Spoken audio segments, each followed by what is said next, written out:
Samuele Muglia non è facile analizzarla perché loro molto cinici, noi comunque tante occasioni create, ma insomma poi alla fine è finita così. Sì, credo che la partita è difficile anche da interpretare da parte nostra. Non siamo stati super brillanti, ma credo che il secondo tempo, poi la analizzeremo, la vedremo, però credo che il secondo tempo abbiamo messo una marcia in più e l'abbiamo messi un po' ai paletti. Logicamente forse il gol del 4-1 ci ha un po' troncato le gambe, dopo abbiamo provato l'inerzia a riaprirla, però eravamo un po' pesanti forse sulle gambe, un poco lucidi, abbiamo sbagliato tanti gol e poi abbiamo avuto un sussulto sul 4-2, però poi comunque due o tre ottime parate di Veludo hanno evitato il 4-3 che magari avrebbe concesso l'ultimo forza in finale, però tutto sommato dispiace perché non vedo ancora, non vedo più la squadra combattiva che era prima e questo dispiace.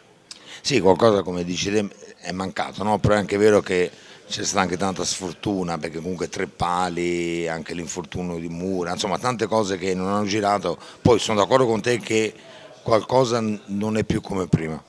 Ma io non mi vorrei attaccare alla sfortuna, io credo che l'Oche è fatto anche di questo, è fatto di episodi e noi siamo poco cinici sotto porta, nonostante all'inizio dicessero che la squadra forse era troppo sbilanciata in avanti. Forse non è così, e noi difendiamo bene, però davanti porta siamo poco cinici, poco, forse anche leggermente disorganizzati poi quando arriviamo nella decisione finale e questo lo paghiamo a caro prezzo e logicamente se fino ad ora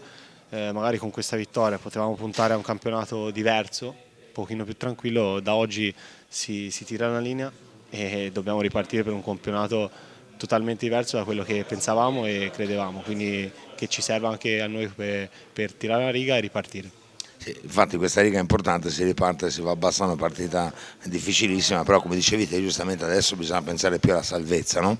Sì, adesso bisogna lottare ogni partita come se fosse l'ultima e ogni punto è importante, Bassano, poi abbiamo un Casa Montebello, ogni partita sarà dura, sicuramente sappiamo che la trasferta di Bassano è molto difficile,